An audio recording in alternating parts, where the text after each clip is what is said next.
Hello friends, நம்ம இன்றைக்கி ரொம்பவே சூப்பரான தக்காளி கொஜ்ஜி எப்படி செய்யலான்னு சொல்லி பார்க்கலாம் வாங்க. ஒரு சிஸ்டர் கேட்டிருந்தாங்க, எப்படி வச்சாலும் தக்காளி கொஜ்ஜி நல்லா வரமாட்டேங்குதுன்னு சொல்லி கேட்டிருந்தாங்க. அவங்களுக்காக தாங்க இந்த வீடியோ. இந்த வீடியோ உங்களுக்கு பிடிச்சிருந்தா சப்ஸ்கிரைப் பண்ணி லைக் பண்ணிக்கோங்க, கமெண்ட் பண்ணுங்கள், மறக்காமல் ஷேர் பண்ணுங்கள். வாங்க வீடியோக்குள்ளே போயிடலாம்.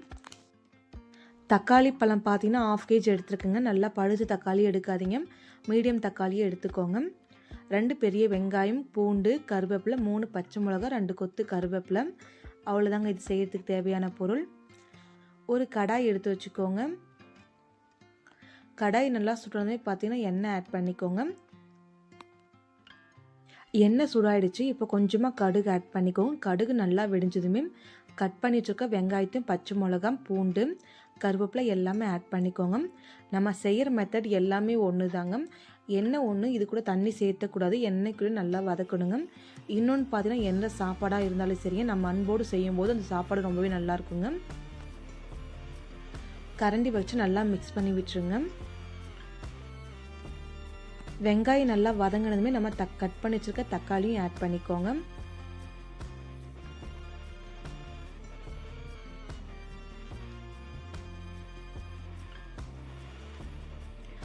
தக்காளி பழம் போட்டதுமே கரண்டி வச்சு நல்லா மிக்ஸ் பண்ணி விட்டுருங்க. இப்போ தேவையான பொருளை ஆட் பண்ணிக்கலாம் வாங்க. இப்போ தக்காளி கொஜ்ஜுக்கு தேவையான கல்லுப்பு ஆட் பண்ணியாச்சு, மஞ்சள் தூள் ஆட் பண்ணியாச்சுங்க. இது கூடவே தனி மிளகாய் தூள் ஆட் பண்ணிக்கோங்க. உங்களுக்கு எவ்வளோ காரம் தேவையோ அந்தளவுக்கு மட்டும் ஆட் பண்ணிக்கோங்க.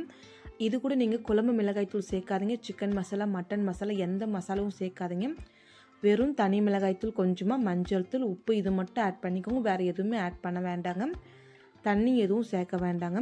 தக்காளி இதுவே நல்லா வதங்கி இது கூட தண்ணி வந்துடும். இப்போ நல்லா வதக்கி விட்டுருங்க. ஒரு 5 நிமிஷம் போல் வதக்கி விடுங்க. இந்த மாதிரி வருங்க.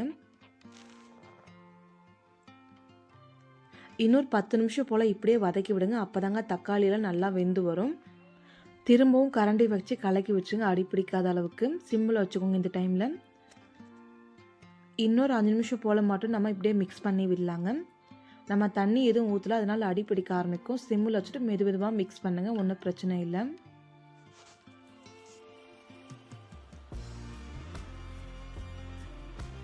கரண்டி வச்சு இதே மாதிரி மிக்ஸ் பண்ணி விடுங்க.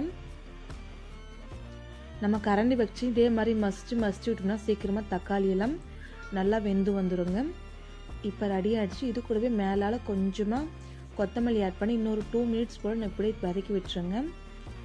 கரெக்டாக பார்த்தீங்கன்னா தக்காளி கொஜ்ஜி எண்ணெய்க்குள்ளேயே ஒரு 20 மினிட்ஸ் பக்கம் நல்லா வதக்கி வச்சுங்க. தக்காளியெல்லாம் வேகிற அளவுக்கு, தக்காளி பார்த்தீங்கன்னா இந்த அளவுக்கு மசிஞ்சு வரணுங்க. அந்த அளவுக்கு நீங்கள் எண்ணெய்க்குள்ளேயே மிக்ஸ் பண்ணி விட்டுருங்க. அவ்வளோதாங்க, ரொம்ப சூப்பராக தக்காளி கொஜ்ஜி ரெடி ஆகிடுச்சு. நான் கேஸ் ஸ்டவ் ஆஃப் பண்ணிட்டேங்க. இந்த தக்காளி கொஜ்ஜி செஞ்சு பாருங்கள், சூப்பராக இருக்குங்க. ரொம்ப சிம்பிளாக தான் இருக்கும், ஆனால் டேஸ்ட்டை பார்த்தீங்கன்னா நிஜமாகவே ரொம்ப டேஸ்ட்டாக இருக்குங்க. எல்லாரும் வைக்கிற தக்காளி கொஜ்ஜி தான் நினைக்காதீங்க. இந்த மெத்தடில் ஒரு டைம் ட்ரை பண்ணி பாருங்கள். நிறைய சாதம் போட்டு சாப்பிடுவீங்க, அந்தளவுக்கு டேஸ்ட்டாக இருக்குங்க. புளிப்பு, காரம் எல்லாமே பக்காவாக இருக்குங்க. இந்த வீடியோ உங்களுக்கு பிடிச்சிருந்தா சப்ஸ்கிரைப் பண்ணுங்கள், லைக் பண்ணுங்கள், கமெண்ட் பண்ணுங்கள், ஷேர் பண்ணுங்கள்.